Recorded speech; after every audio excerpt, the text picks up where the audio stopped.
नमस्कार, मैं सुरेश कुमार। पिछले वीडियो में कुछ चीजें छूट गई थी जिनका अध्ययन नहीं हो पाया था। आज हम उनको पुनः जो है बताएंगे आपको। तो यहाँ तक आपको बता दिया गया था कि द्रव्य क्या है, द्रव्य का वर्गीकरण किस प्रकार से किया गया है। आपको बताया गया था कि द्रव्य को दो आधार पर वर्गीकरण किया गया है। नंबर 1 भौतिक वर्गीकरण और नंबर 2 रासायनिक वर्गीकरण। भौतिक वर्गीकरण में इनको 3 भागों में पुनः वर्गीकृत किया जा सकता है। नंबर 1 ठोस, नंबर 2 द्रव और नंबर 3 गैस। अगर बात की जाए रासायनिक वर्गीकरण में तो इनको 2 भागों में बांट सकते हैं, एक शुद्ध पदार्थ, दूसरा मिश्रण। अब शुद्ध पदार्थ जो है इनको पुनः 2 भागों में वर्गीकृत किया गया है। नंबर 1 तत्व, नंबर 2 यौगिक। तत्व के बारे में आपको बताया गया था पिछले वीडियो में। अब तत्व का जो वर्गीकरण है ये समझना है कि तत्व जो है इनको 3 वर्गों में या 3 भागों में बांटा गया है। नंबर 1 धातु है, नंबर 2 अधातु है और नंबर 3 क्या है, उपधातु। अब धातु किसे कहते हैं, अधातु किसे कहते हैं या उपधातु किसे कहते हैं, ये हम जानेंगे। तो आप पिछली कक्षाओं में भी पढ़े होंगे धातुओं के लक्षण, अधातुओं के लक्षण और उपधातुओं के लक्षण। तो धातु की अगर बात की जाए धातु की, तो धातुएं जो होती हैं या धातु जो हैं उनमें धातुओं में कुछ विशेष गुण पाए जाते हैं। जैसे इनमें तन्यता का गुण होता है। धातुओं में कौन सा गुण पाया जाता है, तन्यता का गुण होता है। अर्थात धातुओं को खींचकर हम पतले तार के रूप में कर सकते हैं। वहीं पर धातुओं में एक विशेष प्रकार की चमक होती है जिसको हम धात्विक चमक कहते हैं। ऐसी चमक, धात्विक चमक। तीसरा, धातुएं जो होती हैं इनमें एक विशेष प्रकार की ध्वनि होती है। अगर धातुओं को पीटा जाए तो एक विशेष प्रकार की धात्विक ध्वनि उत्पन्न होती है। इसके अतिरिक्त धातुएं जो होती हैं वो विद्युत और ऊष्मा की सुचालक होती हैं। अर्थात धातुओं से होकर के या धातुओं से विद्युत और ऊष्मा का संचालन होता है। अब तो ये तो हो गया धातुओं के गुण। दूसरे हैं अधातु। अगर बात की जाए अधातु की तो जैसे नाम से ही स्पष्ट है, धातु और अधातु, यानी कि धातु का उल्टा, धातु का उल्टा। अब अगर इनके गुणों को भी उलट दिया जाए, जैसे सबसे पहले मैंने कहा कि धातुएं जो होती हैं उनमें तन्यता का गुण पाया जाता है। तो अगर अधातु की बात की जाए तो तन्यता का गुण इसमें अधातु में नहीं पाया जाता है। अर्थात अधातुओं को खींचकर तार के रूप में परिवर्तित नहीं किया जा सकता है। अर्थात हम कह सकते हैं कि धातुओं में तन्यता का गुण नहीं पाया जाता है। अगला अगर बात की जाए धात्विक चमक, तो अधातुएं जो होती हैं इनमें कोई विशेष प्रकार की चमक नहीं होती है। अर्थात इनमें धात्विक चमक भी पाई नहीं जाती। और धातुएं जो होती हैं उनमें एक विशेष प्रकार की ध्वनि होती है जिसको हम धात्विक ध्वनि कहते हैं। अधातुओं में धात्विक ध्वनि नहीं पाई जाती है। और एक चीज और कि धातुएं जो होती हैं इनको पीटा जाए अगर या इन पर कोई आघात किया जाए तो ये फैल जाती हैं, चपटी हो जाती हैं, लेकिन टूटती नहीं हैं। अर्थात धातुएं जो हैं वो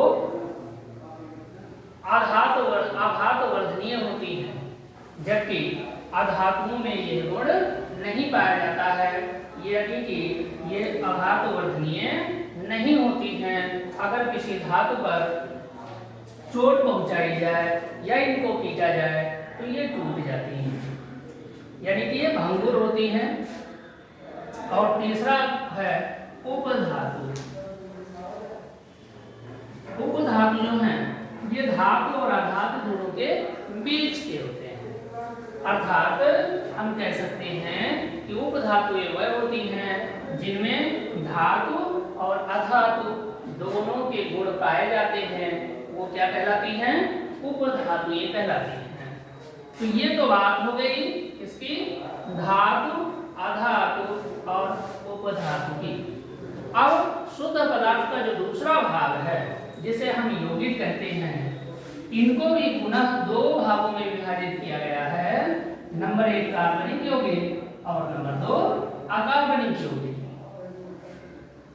तो इनके कार्बनिक और अकार्बनिक स्वरूप को जानने से पहले हमको यह जानना आवश्यक है कि यौगिक किसे कहते हैं।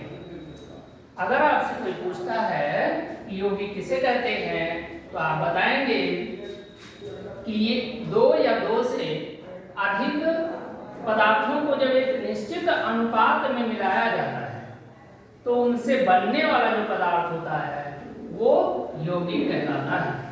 यौगिक दो प्रकार के, एक कार्बनिक यौगिक और दूसरा अकार्बनिक यौगिक। अब कार्बनिक और अकार्बनिक यौगिक क्या हैं? कार्बनिक यौगिक वह यौगिक होते हैं जिनमें कार्बन परमाणु अवश्य ही पाया जाता है। ऐसे यौगिक जिनमें कार्बन परमाणु अवश्य ही पाया जाता है उनको हम कार्बनिक यौगिक कहते हैं, और वह यौगिक जिनमें कार्बन परमाणु उपस्थित नहीं होता है उनको हम क्या बोल देते हैं? अकार्बनिक यौगिक। अब ये हो गया आपका। अब हम थोड़ा सा इनके बारे में अध्ययन करेंगे। तो भौतिक वर्गीकरण में आपको बताया गया कि 3 भागों में बांटे गए हैं, ठोस, द्रव और गैस। अब अगर ठोस की बात की जाए तो ठोस वह होते हैं जिनका आकार और आयतन, आकार और आयतन क्या होता है? निश्चित होता है। यानी कि वह पदार्थ जिनका आकार और आयतन दोनों क्या हो? निश्चित हो, ठोस पदार्थ कहलाते हैं। अब अगर बात की जाए द्रव की तो द्रव वह होते हैं जिनका आकार और आयतन द्रव वह होते हैं जिनका आकार तो अनिश्चित होता है। आकार क्या होता है? अनिश्चित होता है, यानी आकार इनका बदलता रहता है, लेकिन आयतन जो होता है वो क्या होता है? निश्चित होता है। आयतन क्या होगा? निश्चित होगा। तो वे सभी पदार्थ जिनका आकार अनिश्चित लेकिन आयतन क्या हो? निश्चित हो, द्रव कहलाते हैं। अब आकार तो आप जानते ही हैं, बनावट, और दूसरा आयतन।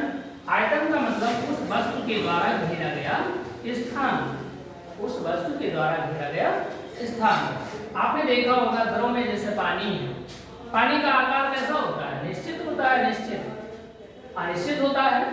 पानी को जिस भी बर्तन में रखा जाता है वो उसी का रूप ले लेता है या उसी का आकार ग्रहण कर लेता है, लेकिन आयतन निश्चित होता है।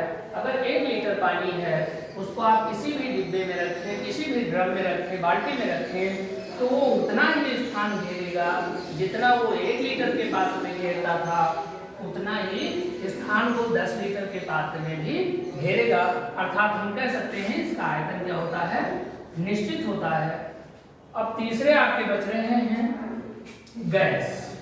ठीक है, तो गैस जो होते हैं, अब यहाँ पर हमने आकार और आयतन की बात की है। सबसे पहले आपको बताया गया कि ठोस जो होंगे उनका आकार और आयतन दोनों क्या होगा?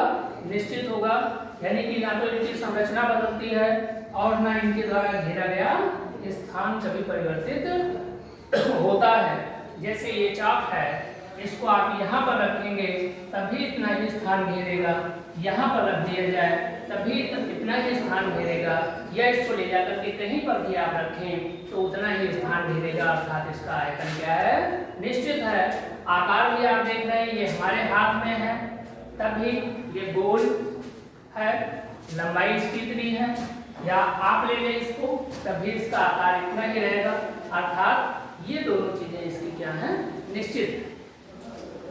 अब तीसरा आपका बचा है गैस। गैस की अगर बात की जाए तो गैस के बारे में आप जानते हैं कि इसका आकार जो होता है वो कैसा होता है, अनिश्चित होता है। आकार कैसा होगा, अनिश्चित होगा। जैसे द्रवों का आकार अनिश्चित होता है उसी प्रकार से गैस का आकार भी क्या होता है, अनिश्चित होता है। और तीसरा आयतन, दूसरा आयतन की अगर बात की जाए तो ये भी इनका क्या होता है, अनिश्चित होता है। यानी कि गैस वह होते हैं जिनका आकार और आयतन दोनों क्या होता है, अनिश्चित होता है। जैसे आपने देखा होगा कि गैस जो है इसको जिस भी पात्र में रखा जाता है उसी पात्र का ये आकार ले लेता है। और बात की जाए अगर आयतन की तो आपने देखा होगा कि घर में एलपीजी सिलेंडर जो होता है उसमें 1 किलो गैस रहती है, तभी वो पूरे बर्तन में फैला रहता है। 15 किलो या 16 किलो का सिलेंडर जब भर दिया जाता है पूर्ण रूप से तभी गैस उतने में ही रहती है। तो इस प्रकार से हम कह सकते हैं इनका आकार और आयतन दोनों क्या होता है, अनिश्चित होता है। धन्यवाद। शेष चीजें अगले वीडियो में प्रस्तुत की जाएंगी।